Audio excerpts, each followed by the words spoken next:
Ya, jadi musim tebar janji populis para capres-cawapres.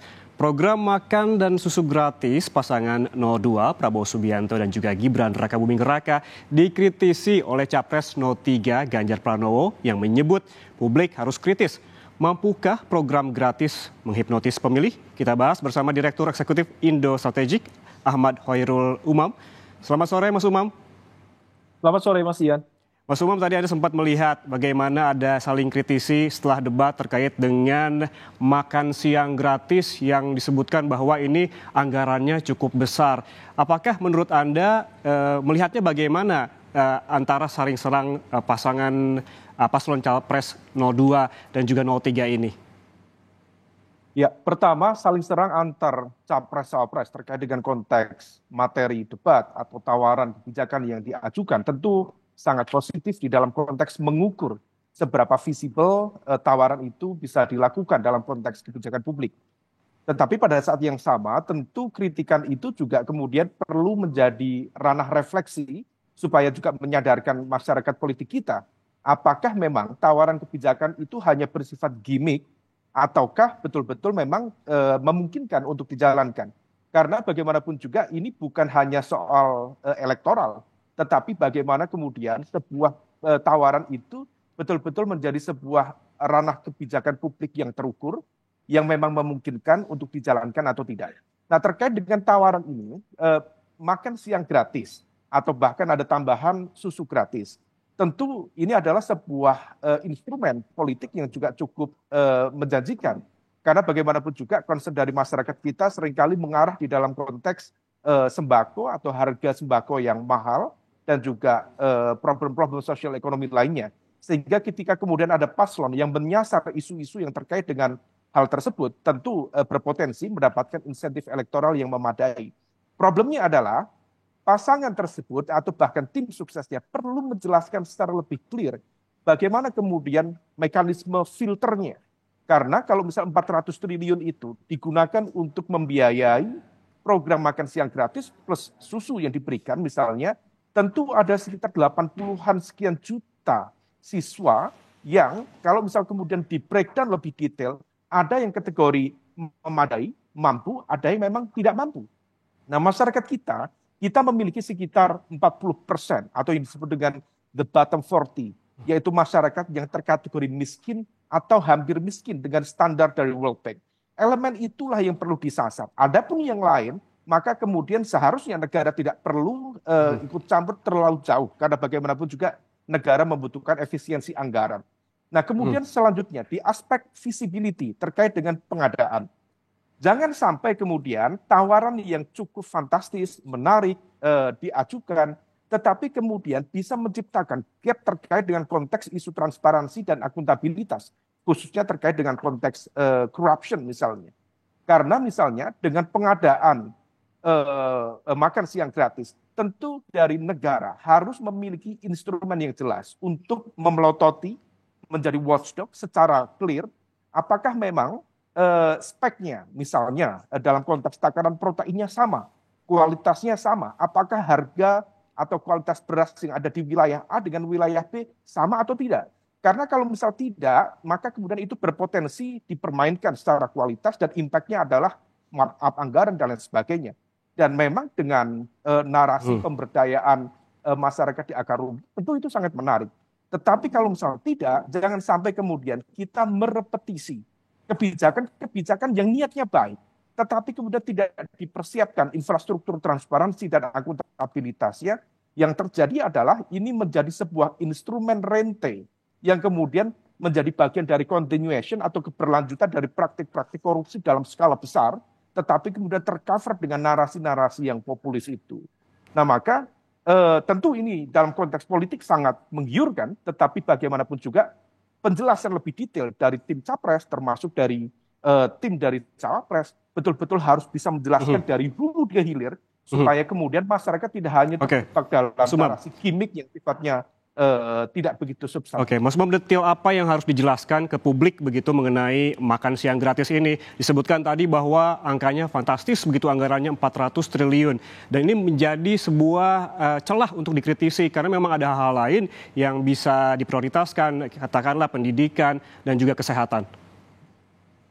Ya, memang masyarakat kita, kalau misal bicara tentang SDM sebagai tumpuan dari hadirnya kekuatan ekonomi dalam jangka panjang, dan kita merujuk pada negara-negara di Asia Timur yang dianggap berhasil melakukan transformasi ekonomi seperti Jepang, Korea Selatan, bahkan China saat ini, sebenarnya intervensinya lebih diperkuat di dalam konteks penguatan SDM.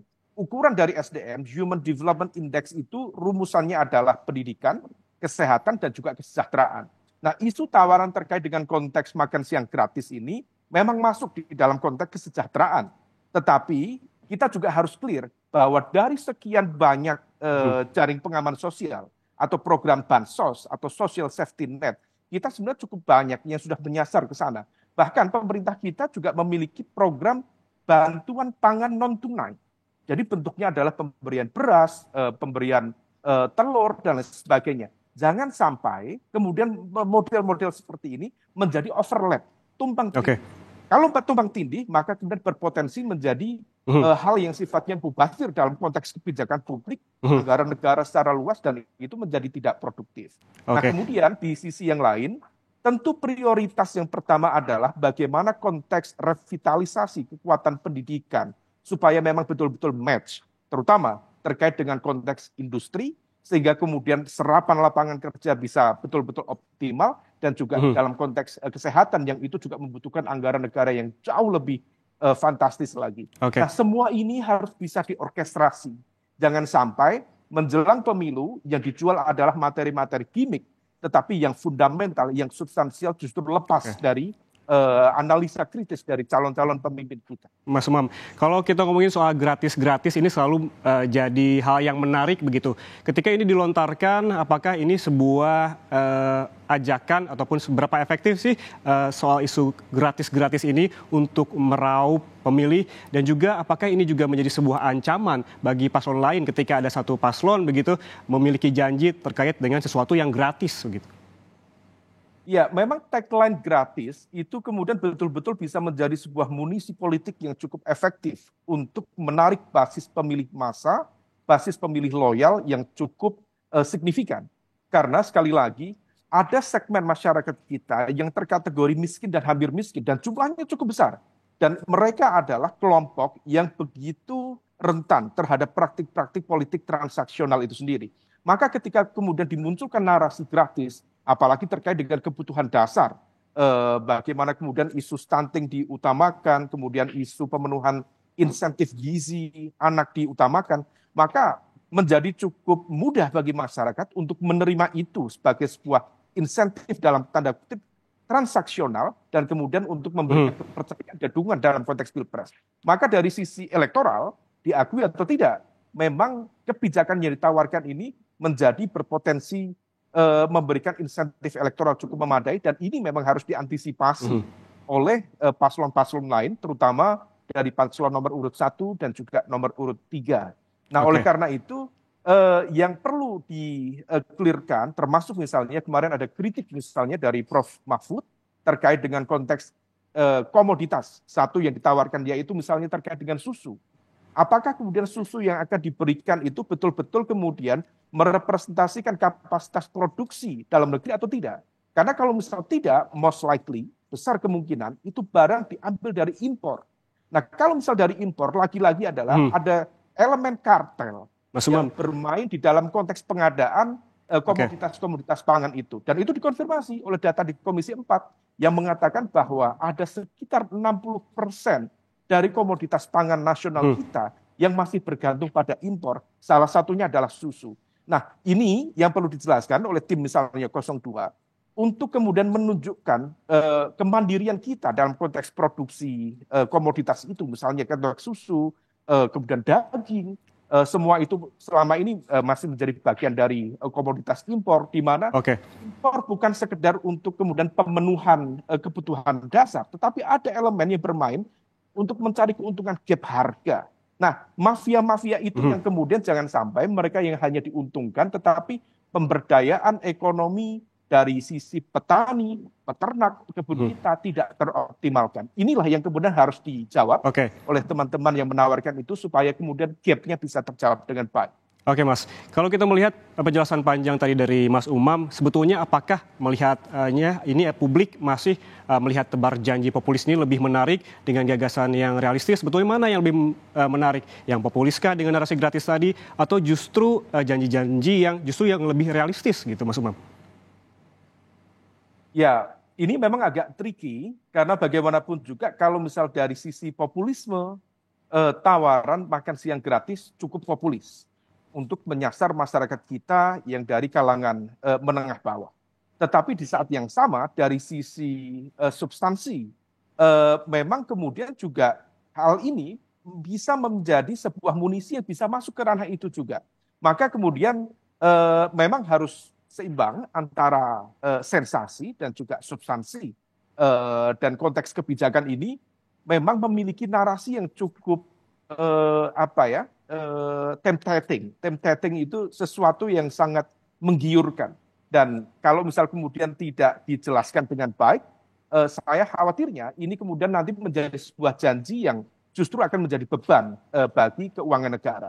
Tetapi kalau misal bisa dijelaskan secara clear, bagaimana kemudian nanti langkah-langkah pengadaan dan juga kesiapan ya, terutama dari produsen lokal, kemudian bisa terberdayakan, kemudian nanti langkah filter sistemnya seperti apa supaya betul-betul tepat sasaran, dan kemudian bagaimana menjelaskan sisi pengawasan terkait dengan transparansi, akuntabilitas, supaya tidak terjadi markup dan juga markdown dalam konteks kualitas dari level tinggi sampai di bawah. Tentu ini akan menjadi sebuah munisi politik yang sangat efektif. Maka di level ini plus minus Mas. Di satu sisi bisa menjadi sebuah senjata politik yang cukup ampuh, tetapi kalau misal kemudian ternyata tidak di backup dengan mekanisme pendistribusian dan juga pengawasan yang memadai, ini justru akan menjadi sebuah ladang permainan kartel yang kemudian tidak terkontrol secara masif. Oke, terakhir Mas Umam, ini artinya Anda menilai bahwa janji-janji populis termasuk narasi terkait makan siang gratis ini masih cukup laku bagi calon pemilih di Indonesia? Ya, diakui atau tidak masih cukup laku karena dalam konteks kerumitan dan juga simplicity dalam mencerna isu itu begitu mudah, begitu simple. Yang penting makan siang gratis, dan itu akan diberlakukan di sekolah-sekolah. Dan kemudian betul-betul ukurannya juga sederhana, tangible. Persoalan kemudian nanti kualitas barangnya seperti apa, kemudian distribusinya apakah merata atau tidak, takarannya apakah sama atau tidak, itu kemudian menjadi sebuah persoalan lain. Problemnya, masyarakat kita tidak memiliki kapasitas kritisisme yang kemudian bisa menjangkau sejauh itu. Nah, di level inilah kemudian dari kalangan masyarakat sipil atau elemen civil society yang lain yang sekiranya memiliki tingkat literasi yang lebih baik, perlu mengawasi dan mengawal proses ini. Supaya memang kalau misal ini kemudian nanti menjadi sebuah janji politik yang harus ditunaikan oleh presiden yang terpilih misalnya, betul-betul kemudian tidak menjadi sebuah problem yang justru lebih besar, tetapi betul-betul bisa terkontrol dan juga bisa memberikan manfaat bagi masyarakat secara luas. Saya pikir demikian. Oke, berarti artinya janji populis masih memikat warga ataupun calon pemilih pada pemilu nanti, namun ada juga yang memang kritisi begitu melihat bagaimana ini akan menjadi sebuah janji yang bisa diaplikasikan ataupun diimplikasikan secara real nantinya. Terima kasih Direktur Eksekutif Indo Strategik Ahmad Khairul Umam telah bergabung bersama kami di Rumah Pemilu.